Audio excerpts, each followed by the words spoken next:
Chapter 5. Your eyes have been closed.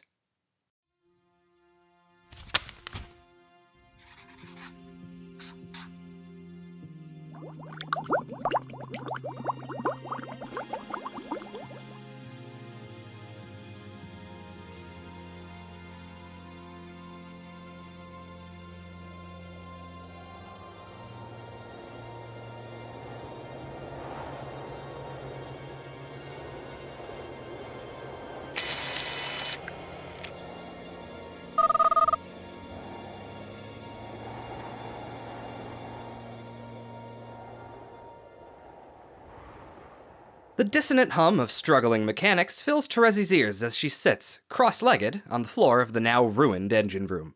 She likes it here. The soft, white noise ringing of the extensive ventilation network sounds, if she closes her nose just right, like the rustle of wind through the leaves of a tree hive universes away. The warm thrumming of machines at work is accompanied by blinking lights that taste like rainbow sprinkles as they flicker. But Terezi isn't distracted from the main object of her focus. The unconscious body of Rose Lalonde, bathed in dim light, chest rising and falling in an artificially induced slumber. Wires and tubes run up from her plinth to the ceiling of the chamber, keeping her alive, yes, but too much just for that purpose. Something about the tangle of intravenous tubing and fiber optic cable makes Terezi think of the old stories about the psionic. Her train of thought is interrupted by metallic footfalls and the screeching sound of a broken airlock door sliding open. There you are. I haven't seen much of you. I've been right here for hours, but your eyes have been closed the whole time. Rosebot turns her head to look back at the frail, failing vessel that once housed her consciousness. She doesn't even dispatch a fake laugh to her behavioral display matrix in pity of this half-joke.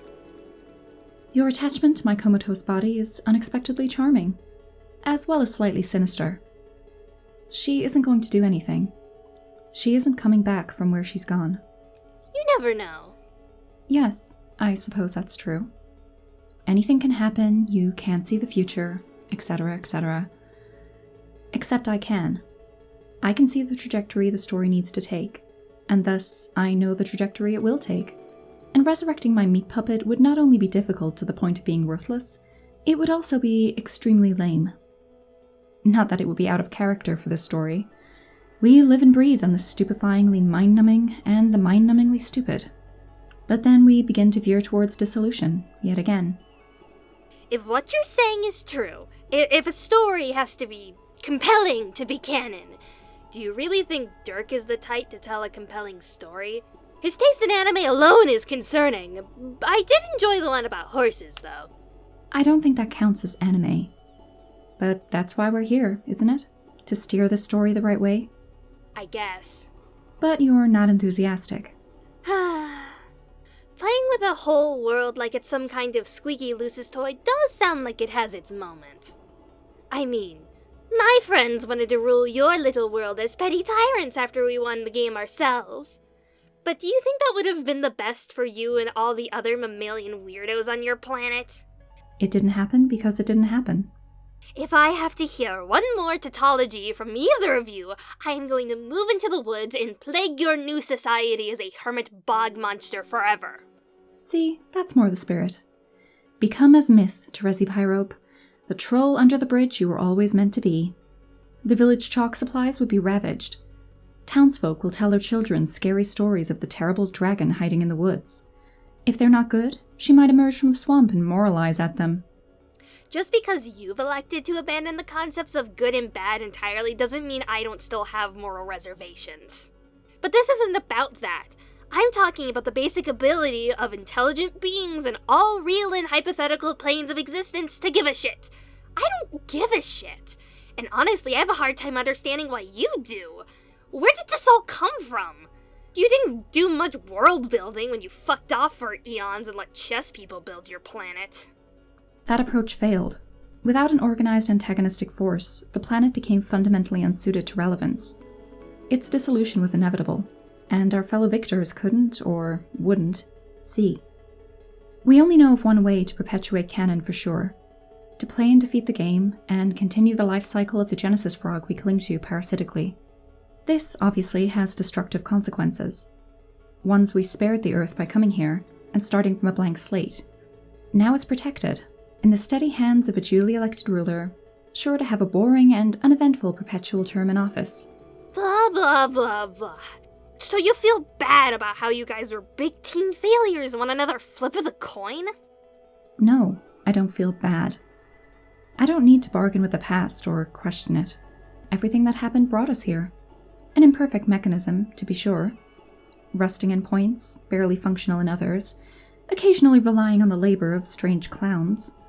As the sheer number of doomed universes our actions in the game spun off should show, we barely understood the design at the time. Truly, we stumbled through the tape of the finish line ass first, cheating all the way, but there was no table of judges waiting to adjudicate our performance by holding up little placards with numbers on them. We are the observers, and we are the judges. We won. And to the victor go the spoils. If you want a hand in making the rules of this new world, then don't storm off. You're trying to lead me to accept your moral framework. What if no one should control a universe? All we fought against was monsters who converted power into control. Not everything we lost fighting them was a mistake. There was a lot sacrificed for the idea of good. What's the point of continuing the story if it was meaningless? If Lord English was just holding up the world, if it takes acting like him to keep it alive, wouldn't it be better to just let it die? Rosebot looks over at the plinth where her body sits. Kept alive, sure, but atrophied and weak, dependent on this machine to continue projecting consciousness to the abiotic enclosure, keeping the realization of the ultimate self from tearing her apart. Wouldn't it be better to just let it die? Terezi isn't asking new questions. Rose had first threatened suicide when she was 8. She couldn't bear the thought of attending the funeral her mother was organizing for her beloved cat, Jaspers.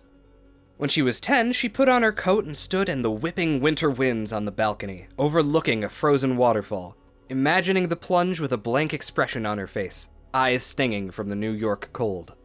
Her mother had drunk herself to sleep with the vacuum on, again, the mechanical wailing inside playing a chord with the gale outside, inescapable. But her first, and only, real attempt was a success. All these thoughts cross her mind in a microcycle. Explaining things to someone not aided by the exponential increase in processing power Rosebot has is tedious. Terezi's hesitation won't be swayed by explaining more of the universe. There's another source at work. Not to be indelicate, Terezi, but I have wondered something.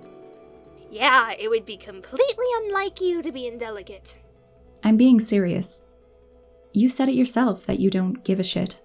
This melancholy, this meaninglessness you're feeling, I think there's another explanation for it. One having little to do with the structural soundness of our plan. I think there's a psychological explanation at work here. Of course you do. You think there's a psychological explanation for everything. And it all has to do with mothers and repression. Your mother was an egg. I recognize there are limitations at play here to the human experience. But I don't think it requires a great deal of insight, even though I do in fact have a great deal of insight, to recognize that you are fucking depressed. Oh, thank you, Dr. Science. Let me take out my human checkbook and pay you for these invaluable human insights. Discovering that there is a problem is the only way to solve it. The constant insistence that everything is as it ought to be isn't just counterproductive. It's pathetic. From one seer to another, we both know how bad you've gotten in the past. Or if not in the past, then some past.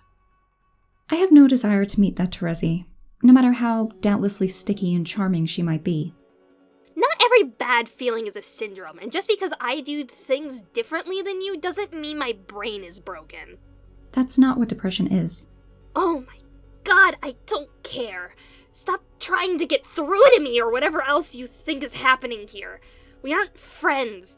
Go ahead and do your arts and crafts project with people's lives. Shockingly, Terezi, I am not asking you for your permission or your blessing. I need neither. I was offering a reprieve from the monotony of the last 3 years, and what promises to be a long stretch of time going forward. Your life is going to be short compared to mine and Dirk's, but that doesn't mean it has to be boring. The two of you really are made for each other. I'm made from him. That's how families work. Is that why you left Kanaya behind? Because you know so fucking much about family? I would be careful if I were you. The weight of what I know, and you do not, is enough to overwhelm a mortal frame. Ugh, shut up! Stop pulling this mystical bullshit every time. Don't you miss her? Don't you? Your constant deflection is as pointless as it is ineffective. My feelings are irrelevant. There's nothing to mourn if it all dissolves. Not even the capacity for grief. If the cycle of Canon must continue, then it must. Some don't understand that. You do. I did. Is this what canon means, though? Garish orange and purple gods acting out the same story again and again? Another journey, another planet, another game. I grew up thinking I had to throw away everyone just to jet off to space. It wasn't good or evil, it was just easy to justify as just what must happen. It was essential. Ah, but was it relevant and true? This isn't the same and you know it. We see things, or see things, the way they are. We are obliged to act, to save the concept of meaning itself by continuing to spin the narrative loom into new tapestries. I used to enjoy talking to you, you know. When I thought this was what you wanted. That Kanaya just couldn't understand. That we had to do this. Now I can't tell. Did you want all this? Or did the prince? Abruptly, Terezi is lifted from the ground with a glidingly smooth, effortless motion. Metal is so much stronger than flesh. She flashes a sharp-toothed grin as her feet dangle uselessly in front of the lithe metallic form of her counterpart seer. Inspiring a reaction like this from Rose's robotic placidity has been like squeezing blood from a stone on this years-long journey. Delicious, candy-red blood. I have complete recall of every sensation my body experienced. I can simulate, and have simulated, cherished and tragic memories in their entirety. They flood my circuits with feeling, more real than flesh ever could be, a direct contact between mind and memory. Is this what you want to hear, Terezi? That I can replay the complete sensory experience of my first kiss 100 times in a single clock cycle? Do you want me to rend my garments and wail at the tragedy of it all? Play victim, damsel in distress, leak lubricant from the joints of my eyes to simulate the tears I can no longer shed? I know what I have lost. I've taken a full account of it. I cannot and will not forget it. But to cling to it as it faded to nothing would be a meaningless capitulation to entropy. Someone must sit atop Olympus and propagate the fabric of reality upon which these memories sit. That is the task we've taken on. The game does not feel. The game does not mourn. The game must be played, and we must guide those who will play it better than we ourselves were guided. Just as I've remembered the good, I can recall the terror that consumed me and overwhelmed my body. The visions of dissolution, the narrative unspooling, 1,000 voices shouting contradiction. What value is a marriage, temporary domestic bliss, if all is lost? You understand this bargain. At least, you should. It's one that was made to leave you alone. Is your resentment towards my choice about Kanaya, or about Bonk. Rosebot's even metallic voice is interrupted by the bang of skull against metal, and Terezi's headbutt collapses the both of them into a crumbling heap of metal and flesh. That was a step too far. Tensions that once simmered under the surface have found the catalyst for a boil. Terezi and Rosebot's repartee of words is replaced by the dissonant notes of clanging and smashing as they roll around on the floor of the crashed Theseus' central chambers, throwing punches and smashing into control panels at a crescendo of chaos. This is more than a sufficient distraction from the melancholy Terezi was sinking into. Her senses are alight. The whir of servos and actuators are a dusting of snow on her hearing, undercutting the percussion of their rolling wrestling match. The orange cloth she's ripping and scuffing suffuses every breath she inhales with the sweetly acidic taste of grapefruit and tangerine. She imagines anger pouring from the glassy red eyes as they roll over one last time. Rosebot finally has Terezi pinned to the ground by the throat.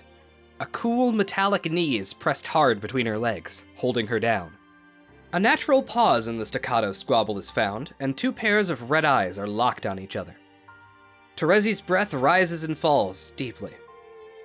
The robot's intricately crafted torso does not simulate breath, but the soft, susurrus purr of cooling fans betrays the tension. Terezi spits out a few raspy words gleefully. I take it back. Turns out I still enjoy talking to you. A simulated smirk is summoned into being on the robot's face. A voice file plays in high fidelity. Back to our usual stimulating dialogue, it seems. Rosebot leans in close. Terezi can smell the licorice black lipstick, the same kind as always, applied now to synthetic polymer lips inches away from her own. Rosebot's metal fingers close just a little tighter around her neck. Whoa, whoa, whoa. I fiddle with some advanced speciation machinery for a few hours, and then come back to this? This is the problem with lesser actors. Leave them alone for too long and they get all touchy and start talking about feelings. We were passing the Bechdel test and advancing none of the plot. There were hardly any panels. That's not my Homestuck. You people are here for logic, systems, weird plot shit, lore. Not this. Oh, I'm sorry. Was that fourth wall break a little much? Did your disbelief, until now so utterly delinquent and prone to vagrants that it's been suspended indefinitely, finally collapse? Go ahead and close the fucking book then. Quit out your browser, slam the laptop closed, and punt it into the ocean.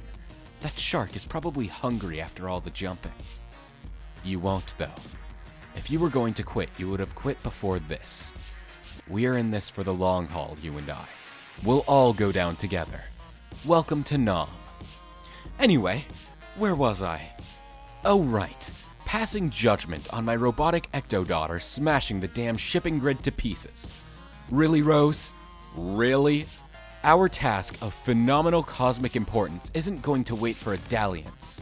I've just mastered fine-tuning parasitactyl hooves with this machine and need my co-monarch back. Plus, what would dear, sweet Kanaya think? Oh my god, shut up and give us some privacy, nerd. Fine. Be that way. I'll just get a head start on my species then. It's only the fate of a new planet on which the weight of saving the universe lies. If voiding the warranty on a complex piece of machinery is more important to you than all that, go ahead. I've got better things to do.